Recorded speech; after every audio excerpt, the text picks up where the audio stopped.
अनि नमस्ते सबैजनालाई तपाईहरुलाई फेरि पनि स्वागत छ हाम्रो मेकअप स्टुडियोमा र म तपाईहरुकै मेकअप आर्टिस्ट छेरिङमा शेर्पा अनि आज भने मैले तपाईहरुको लागि लिएर आएकी छु तीज मेकओभर लुक र यसपालिको तीजमा चाहिँ कहाँ गएर कसरी अनि कोसँग मेकअप गर्ने भनेर सोच्दै हुनुहुन्छ भने यो भिडियो चाहिँ तपाईहरुको लागि यो भिडियो हेरेर तपाईहरुले आरामसँगले घरमै बसी मेकअप गर्न सक्नुहुनेछ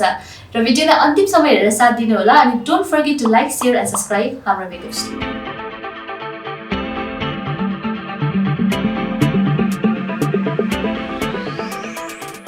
अब चाहिँ ढिला नगरिकन मेकअप गरौँ यता तपाईहरु देख्न सक्नुहुनेछ मैले फेसको मेकअप चाहिँ अगाडि नै गरिसके किनभने मैले फेसको मेकअप चाहिँ कसरी गर्ने कन्टुरिङ कसरी गर्ने आइब्रोजहरु कसरी बनाउने भनेर मैले मेरो प्रिभियस भिडियोहरुमा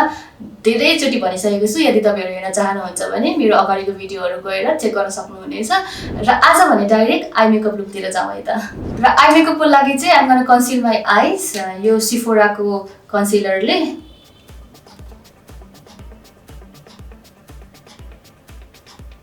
कन्सिलर लगाइसकेपछि चाहिँ यसलाई म यो मेरो ब्लेन्डरले ब्लेन्ड गर्दै छु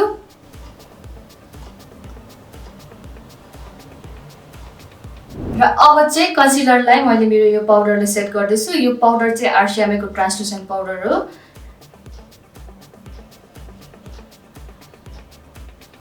र युजुअली चाहिँ हामीले जहिले पनि क्रीम प्रोडक्ट लगाइसकेपछि पाउडर प्रोडक्ट लगाउनै पर्छ अनि मात्र हामी आइस्याडोतिर जान्छौं त्यो भएर मैले कन्सिलर पछि पाउडर सेट गरे अब चाहिँ आइस्याडोतिर जाउँ यता आइस्याडोको लागि चाहिँ मैले मेरो यो टेक्निकको आइस्याडो प्यालेट लिँदै छु अनि यसबाट चाहिँ मैले ब्राउन सेड युज गरिरहेको छु आई मेकअप चाहिँ मैले एकदम सटल अनि सिम्पल राख्ने सोचिरहेको छु त्यही भएर ब्राउन सेडबाट म सुरु गर्छु यता सो फर्स्टमा चाहिँ मैले यो फिंगर टिप्सले नै लगाउँदै छु यसरी अनि यसलाई नै हल्का यसरी ब्लेन्ड गर्ने यो गर्यो भने चाहिँ एकदम सजिलो हुन्छ अनि छिटो पनि हुन्छ यदि तपाईहरुलाई बिहान तीजमा उठेर छिटो हतार रेडी हुनुहुन्छ भने चाहिँ यो टेक्निक तपाईहरुको लागि बेस्ट हुन्छ है यसरी फिंगर टिप्सले लिने अनि यसलाई राख्ने अनि हल्का यसलाई राउन्ड सर्कुलर मोसनमा यसरी घुमाइदिने एकदम इजी छ यदि तपाईहरुसँग मेकअपको सामान छैन मेकअपको ब्रश छैन भने पनि फिंगर टिप्सले ब्लेन्ड गर्नुभयो भने चाहिँ एकदम छिटो अनि मिठो रिजल्ट आउँछ हैन र मैले मेरो यो फर्स्ट लाइट ब्राउन शेड चाहिँ लगाइसके अब चाहिँ पालो डार्क ब्राउनको सो डार्क ब्राउनलाई चाहिँ मैले यो ब्रशले नै लिए अनि यसलाई लगाउँदै छु अब चाहिँ यसरी यो साइडमा राखेर यसलाई नै सर्कुलर मोसनमा ब्लेन्ड गर्दिने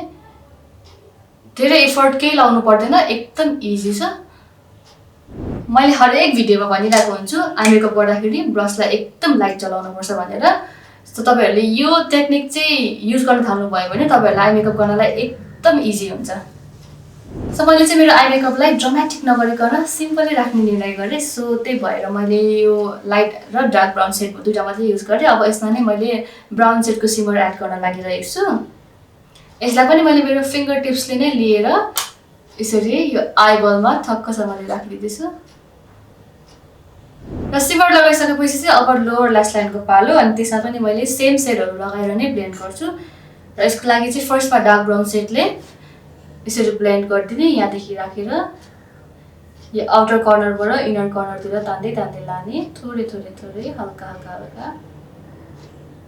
र यति सकिसकेपछि चाहिँ अब पालो रहेको छ आइलाइनरको लागि चाहिँ मैले यो सोनाताकै आइलाइनर युज गरिरहेको छु र आइलाइनर पछि चाहिँ अब मैले यो मस्काराको लागि चाहिँ जीआर को मस्कारा युज गर्दै छु यो त तपाईहरुले इजिली बाटबटनीमा पाउन सक्नुहुनेछ र आई मेकअप पछि चाहिँ पालो रहेको छ last but not the least लिपस्टिकको अनि तीज भन्नेबित्तिकै दिमागमा के आउँछ भने मलाई चाहिँ रेड कलर भनेर आउँछ क्या सो त्यही भएर मैले आज चाहिँ आफ्नो आँखाको मेकअप चाहिँ सटल राखेर अनि लिप्सलाई चाहिँ रेड कलर गर्नेवाला छु सो लिपस्टिकको लागि चाहिँ यो लासियाको रेड लिपस्टिक लिएर I'm gonna colour my lips अनि त्यो भन्दा पहिला चाहिँ यो लिप लाइनर एले कलर्सको lip liner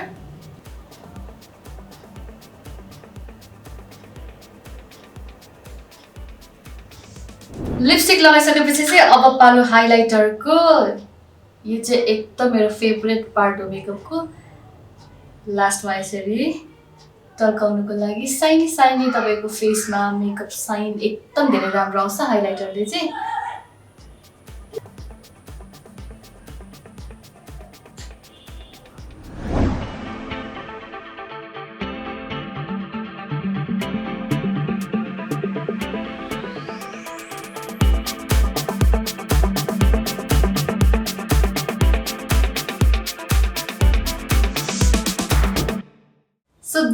final look guys तपाईहरुलाई यो मेकअप लुक कस्तो लाग्यो कमेन्ट गर्नु होला अनि आगामी दिनहरुमा पनि म तपाईहरुको लागि यस्तै मेकअपको भिडियोहरु लिएर आउने नै छु so till then stay tune and don't forget to like share and subscribe Hamro Makeup Studio bye bye until the next video